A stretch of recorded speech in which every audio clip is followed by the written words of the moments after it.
Mega സംസ്ഥാനത്ത് തദ്ദേശ തെരഞ്ഞെടുപ്പിന്റെ കൊട്ടിക്കലാശം കൊട്ടിക്കയറുകയാണ്. അവസാന ഘട്ടത്തിൽ നാളെ ഇപ്പോൾ നിശബ്ദ പ്രചാരണമാണ്. അപ്പോൾ നമ്മൾ ഇന്ന് നോക്കുന്നത് തൃശ്ശൂർ ജില്ലയെ സംബന്ധിച്ചാണ്. തൃശ്ശൂർ കോർപ്പറേഷൻ ആരെ തുണയ്ക്കുമെന്നുള്ളത്. കഴിഞ്ഞ 2020 നമുക്കറിയാം ഏറെ നാടകീയമായ രംഗങ്ങൾക്കും ഇരു മുന്നണികൾക്കും, അതായത് LDFനും UDFനും അനിശ്ചിതത്വം നിലനിന്നിരുന്ന, ഇപ്പോൾ BJPയുടെ അതിപ്രസരമുള്ള, അതേപോലെ എനിക്ക് തൃശ്ശൂർ തരണമെന്ന് 2 പ്രാവശ്യം പറഞ്ഞിട്ട് വീണ്ടും കൊടുത്തിട്ടുള്ള സുരേഷ് ഗോപിയുടെ സ്ഥലമായ സന്ദീപ് വാര്യരൊക്കെ ഉള്ള സംസ്കൃതമായിട്ടുള്ള രാഷ്ട്രീയ സാഹചര്യമുള്ള VS സുനിൽകുമാറിനെ പോലുള്ള വലിയ നേതാക്കളുള്ള ഒരു ജില്ലയാണ് തൃശ്ശൂർ കോർപ്പറേഷൻ. അപ്പം CPM-നെ സംബന്ധിച്ചുള്ള അഭിമാന പോരാട്ടമാണ്. UDF അംഗങ്ങളും തിരിച്ചു വരാനുള്ള ശ്രമം നടത്തും. VD സതീശൻ ഉൾപ്പെടെയുള്ളവർ നേരിട്ടിറങ്ങിയുള്ള പ്രവർത്തനങ്ങൾ നമ്മൾ കണ്ടതാണ്.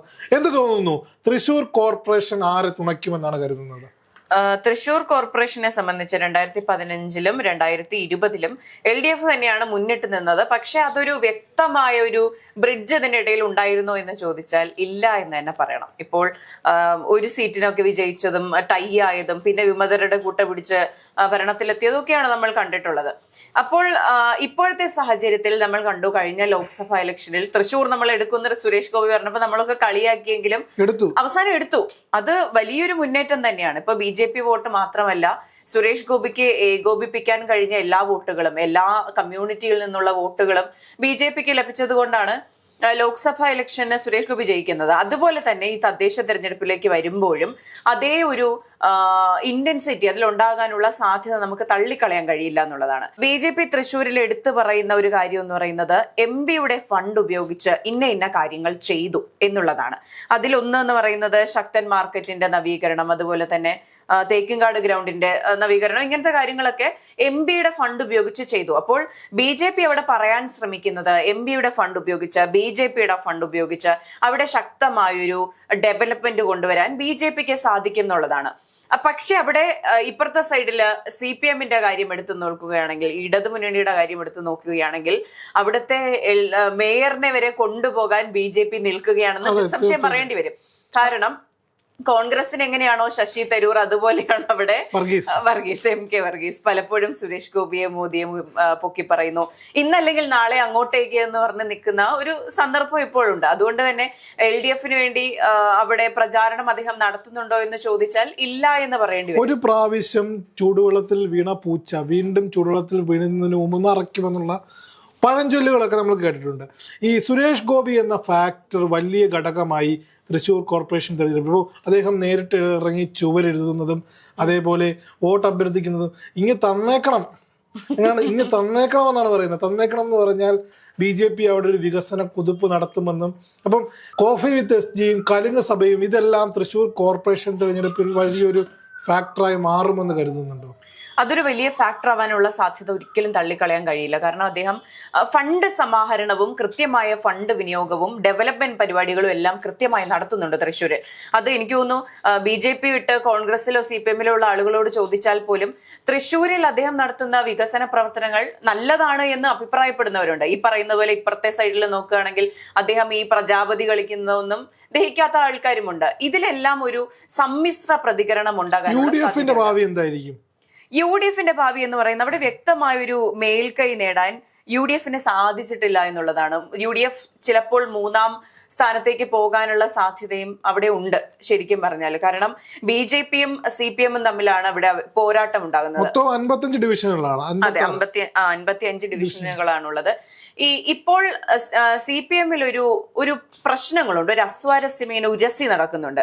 അത് കൃത്യമായി വിനിയോഗിച്ച് UDF അവിടെ പ്രവർത്തനം കറക്റ്റായിട്ട് കാഴ്ചവെച്ചാൽ ഉറപ്പായും UDF-ന് ഒരു മേൽക്കൈ നേടാൻ അവിടെ ഭരണത്തിലേക്ക് എത്താൻ BJP-ക്ക് വലിയ പാടില്ലാത്തൊരു സ്ഥലമാണ് തൃശ്ശൂർ. അതെ, ഭരണത്തിലെത്താനുള്ള സാധ്യതയുണ്ട്. കാരണം അവരുടെ മേയർ സ്ഥാനാർത്ഥി അടക്കം വളരെ ശക്തരായ സ്ഥാനാർത്ഥികളെയാണ് അവിടെ നിർത്തിയിട്ടുള്ളത്. പക്ഷെ അപ്പോഴും ഈ തൃശ്ശൂർ പൂരവുമായി ബന്ധപ്പെട്ട ചർച്ചകൾ, അതുമായി ബന്ധപ്പെട്ടിരിക്കുന്ന കേസുകൾ, ഇതെല്ലാം തന്നെ ലോക്സഭാ തെരഞ്ഞെടുപ്പിൽ ചർച്ചയായിരുന്നെങ്കിൽ അത് വലിയ രീതിയിൽ ജനമനസ്സുകളിലേക്ക് എത്തിക്കൊണ്ട് അവർ പോളിംഗ് ബൂത്തിലേക്ക് എത്തുമ്പോൾ ഈ BJP-യുടെ ഒരു മുന്നോട്ട് പോക്ക് ശ്രദ്ധിക്കാതിരിക്കുമോ?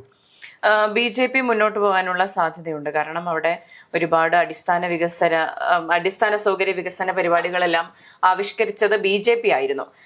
പക്ഷേ ഇതിൽ പറയാനുള്ള മറ്റൊരു കാര്യം എന്ന് പറയുന്നത് CPM കൃത്യമായ പരിപാടികളൊന്നും നടത്തിയിട്ടില്ല. കൃത്യമായ ഇടപെടൽ തൃശ്ശൂരിൽ നടത്തിയിട്ടില്ല. അതുകൊണ്ട് തന്നെ കഴിഞ്ഞ തെരഞ്ഞെടുപ്പിൽ 24 സീറ്റ് UDF കിട്ടിയിരുന്നു.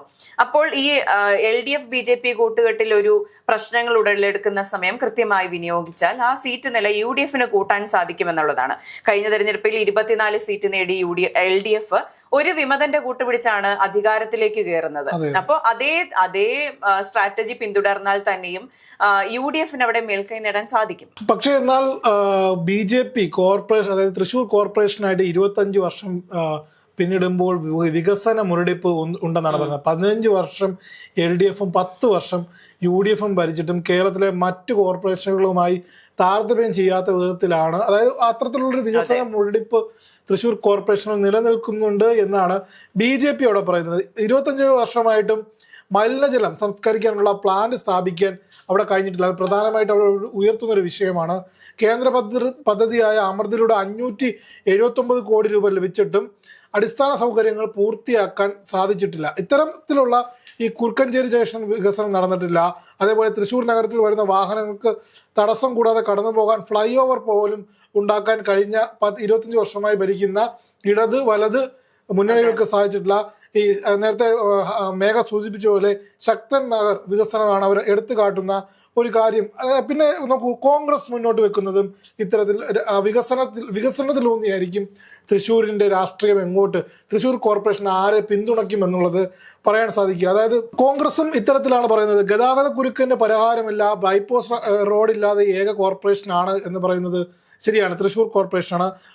അപ്രഖ്യാപിതമായ പവർ കട്ടും അശാസ്ത്രീയമായ സ്ലാബ് സമ്പ്രദായവും ജനങ്ങൾ, അത് രാഷ്ട്രീയമായി എന്താണ് സംസ്ഥാനത്തെ മൊത്തത്തിലുള്ള ആന്റി ഇൻകംബൻസി വികാരങ്ങളെ ഉയർത്തിപ്പിടിച്ചുകൊണ്ടാണ് കോൺഗ്രസ് ഇപ്പം രാഹുൽ മാങ്കൂട്ടം വിഷയം LDF ചർച്ചയാക്കുന്നത് പോലെ സ്വർണ്ണപ്പാളി വിഷയവും അതേപോലെ മറ്റ് വിഷയങ്ങളും ഇത്തരത്തിൽ ചർച്ചയാക്കും. എൻ്റെ ഒരു ടേക്ക് എന്ന് പറഞ്ഞാൽ ഈ പ്രാവശ്യം 24 സീറ്റുകളുമായി UDF തൃശ്ശൂർ കോർപ്പറേഷൻ ഭരണത്തിൽ വരും. പക്ഷെ ഞെട്ടിക്കുന്ന മറ്റൊരു കണക്ക്, അവിടുത്തെ ഇപ്പോഴത്തെ BJPയുടെ കടന്നുവരവ് രാഷ്ട്രീയ സാഹചര്യം എല്ലാം വെച്ചുകൊണ്ട് തന്നെ 17 സീറ്റിൽ BJP 2ാം സ്ഥാനത്തേക്ക് എത്തും. കഴിഞ്ഞ എത്രയായിരുന്നു? 6 സീറ്റുകളായിരുന്നു. തിരുവനന്തപുരത്തിന് ശേഷം BJP ഒരു കുതിച്ചുചാട്ടം നടത്താൻ പോകുന്ന ഒരു കോർപ്പറേഷൻ ഫീൽഡിന്റെ ഇപ്പോഴത്തെ നിലവിലത്തെ റിപ്പോർട്ട് അനുസരിച്ച് 17 സീറ്റുകളിലേക്ക് BJP എത്തും. CPM 14 സീറ്റുകളുമായി 3ാം സ്ഥാനത്തേക്ക് പിന്തള്ളപ്പെടും. അത് അവിടെ രാഷ്ട്രീയപരമായിട്ട് അവർക്ക് മറുപടി കൊടുക്കേണ്ട ഒരു സാഹചര്യം അവിടെ ഉണ്ടാകുന്നുണ്ട്. SG സുരേഷ് ഗോപി എന്ന് പറയുന്ന കേന്ദ്രമന്ത്രി, അദ്ദേഹം വലിയൊരു ഫാക്റ്റ് ആവും എന്നുള്ളതും ഈ ഘട്ടത്തിൽ ഫീൽഡുകളിലെ നിലവിലത്തെ റിപ്പോർട്ട് അനുസരിച്ച്. അപ്പോൾ എല്ലാവരും ചോദിക്കും BJP എങ്ങനെയാണ് കുതിച്ചാട്ടം വരുന്നത്? തിരുവനന്തപുരത്തെ സംബന്ധിച്ച് ഇത്തരത്തിൽ BJP ഒരു കുതിച്ചാട്ടം നടത്തില്ല എന്നാണ് നമ്മൾ നേരത്തെ പറഞ്ഞത്. അതായത് BJP 3ാം സ്ഥാനത്തേക്ക് പോകുന്നൊരു സാഹചര്യം ഉണ്ടാവും. നിലവിലത്തെ സാഹചര്യം അനുസരിച്ച് അത്തരത്തിലാണ് എന്ന് പറയുമ്പോൾ BJP തിരുവനന്തപുരം കഴിഞ്ഞാൽ ഏറ്റവും കൂടുതൽ അവർക്ക് സംഘടനാ തലത്തിലുള്ളൊരു പെനട്രേഷൻ ഉള്ള ഒരു ജില്ലയാണ് തൃശ്ശൂർ ജില്ല. അത് എല്ലാ കാലത്തും അവർ തെളിയിച്ചതാണ്. ഇപ്പം മൊത്തത്തിൽ BJP ഒരു ആക്റ്റീവായി നിൽക്കുന്ന, ഇപ്പൊ പാലക്കാട്, തൃശ്ശൂർ, തിരുവനന്തപുരം, അവർക്ക് കേരളത്തിൽ BJPക്ക് ഇടം കൊടുത്ത 2 സ്ഥലങ്ങളേ ഉള്ളൂ, തിരുവനന്തപുരം, തൃശ്ശൂർ. എന്തായാലും ഉണ്ടാകും. ഇതിലൂടെ ഊന്നിയാണ് അവർ കേരളത്തിൽ അടുത്ത തെരഞ്ഞെടുപ്പിൽ 10ഓളം സീറ്റുകളിലേക്ക് എത്തുമെന്നുള്ള പ്രതീക്ഷ എത്തുന്നത്. അപ്പോൾ തൃശ്ശൂരിൽ അത്തരത്തിലുള്ള കണക്കുകൂട്ടലുകൾ, അതായത് വലിയ പ്രചണ്ഡ പ്രചാരണങ്ങളൊക്കെ നടത്തിയിരുന്നു. പിടിക്കാൻ കഴിയുന്ന വാർഡുകളിൽ അധിക പണം ഇറക്കാനുള്ള നേതൃത്വം വരെ സംസ്ഥാന അധ്യക്ഷന്റെ നേതൃത്വത്തിലുള്ള സംഘം കേന്ദ്രം നോക്കുന്ന മറ്റൊരു കോർപ്പറേഷൻ കൂടിയാണ് തൃശ്ശൂർ. അതുപോലെ സുരേഷ് ഗോപിക്ക് അവിടെ ജയിച്ചു കയറാനായാൽ അദ്ദേഹം ഇപ്പോൾ ഉണ്ടാക്കിക്കൊണ്ടിരിക്കുന്ന പാർട്ടിക്കിടയിൽ ഒരുപാട് അസ്വാരസ്യങ്ങൾ അദ്ദേഹത്തിനുണ്ട്. ആ കോട്ടങ്ങളെല്ലാം തന്നെ തീർക്കാൻ കഴിയുന്നൊരു തദ്ദേശ തെരഞ്ഞെടുപ്പ്, കോർപ്പറേഷൻ തെരഞ്ഞെടുപ്പ് കൂടി ആയിരിക്കും വരുന്നത്. എന്തായാലും UDF ആണ് അവിടെ വരുന്നത്. UDFന് ഒരു ക്ലിയർ എഡ്ജ് ഇപ്പോൾ ഉണ്ട് എന്ന് പറയാം.